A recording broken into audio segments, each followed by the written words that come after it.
Hello and welcome to the fifth module of our course on AI for financial forecasting.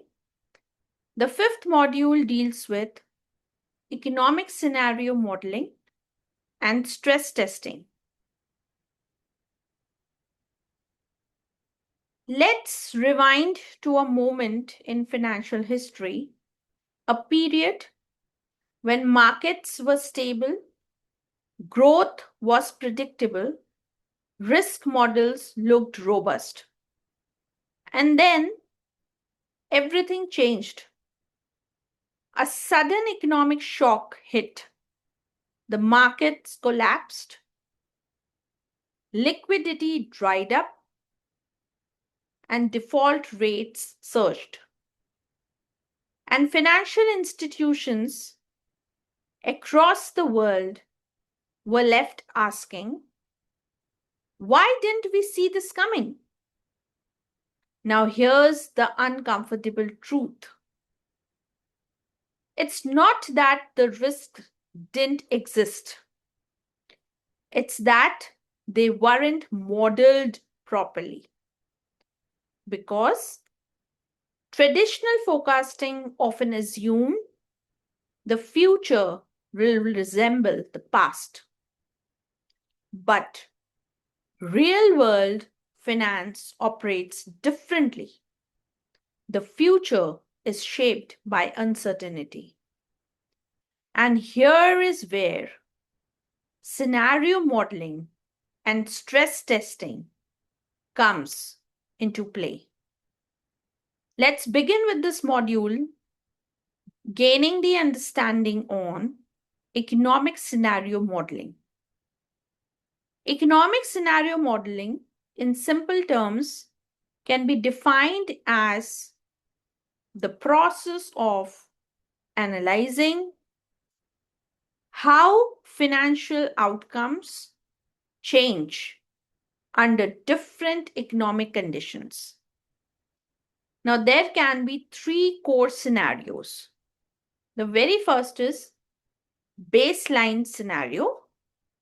This is the most likely outcome based on current trends.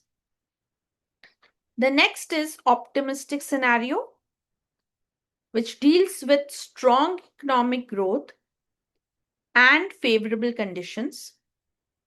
And the third is pessimistic scenario that deals with economic downturn and adverse conditions. Scenario modeling is not about predicting one future. It's about preparing for multiple possible futures. Now let us understand what is stress testing. Stress testing goes up a step further. It asks, what happens if things go really wrong? By definition, stress testing is the process of evaluating financial resilience under extreme but possible scenarios. For example, sharp interest rate hikes, sudden increase in defaults, market crashes, and liquidity crisis. Why it actually matters is because stress testing helps the institutions identify vulnerabilities, ensure capital adequacy, and prepare contingency plans.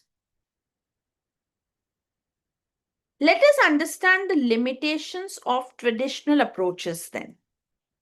The very first limitation is the limited scenario coverage.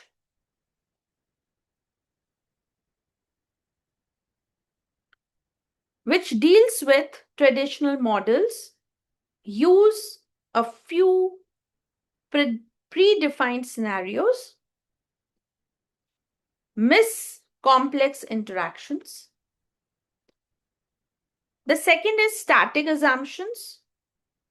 Assume fixed relationships like interest rates versus demand, GDP versus defaults. But these relationships change over time. The next is lack of granularity, which operates at aggregate level but misses out segment level impacts and behavioral shifts. And the fourth one is manual processes. So, scenario building is time consuming as well as it is subjective. So, these are four limitations to the traditional approaches: the limited scenario coverage, static assumptions, lack of granularity, and manual processes. Then, how AI transforms the scenario modeling? AI introduces a more dynamic and data driven approach. Firstly, automatic scenario generation. AI can stimulate thousands and thousands of scenarios based on historical and synthetic data. The second is non-linear relationships.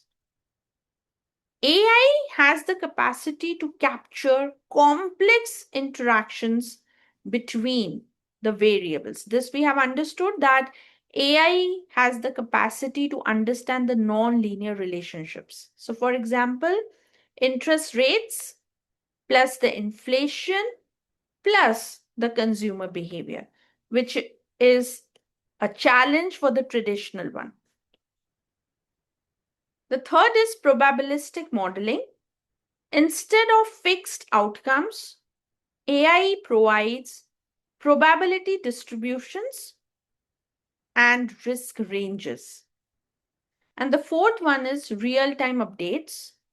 Scenarios evolve as new data arrives.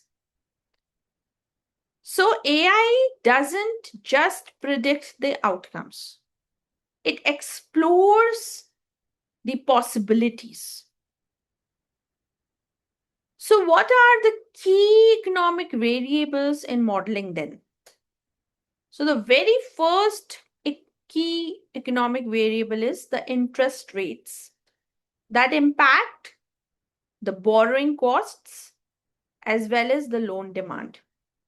The second is inflation, which impacts purchasing power and cost structures. The third is GDP growth that impacts economic activity and credit demand. The fourth is unemployment, which impacts default risk and consumer spending. And the fifth one is market volatility, which impacts investment behavior and risk exposure. So, the key economic variables in modeling include interest rates, the inflation, the GDP growth, the unemployment, and the market volatility. These variables are interconnected, and AI helps model these relationships dynamically. Now, let us understand a practical use case for bank stress testing. So, let us take an example of a bank that wants to access resilience under recession. So, the inputs are GDP has declined, rising unemployment, and increased default rates. So the AI approach will stimulate multiple economic paths and will access impact on loan portfolio, capital adequacy, and liquidity. The outcome of this will be identify the vulnerabilities, strengthen risk management, and improve regulatory compliance. As far as the regulatory context is considered, financial institutions must comply with stress testing requirements. For example, Basel frameworks or central banks stress tests and even capital adequacy requirements. The regulators expect transparency, robust modeling, and scenario coverage. There are challenges in AI-based scenario modeling as well. So, very first challenge is data limitations.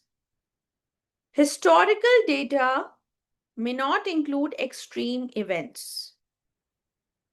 The second is model interpretability. So, the complex models are very hard to explain. The third is scenario design.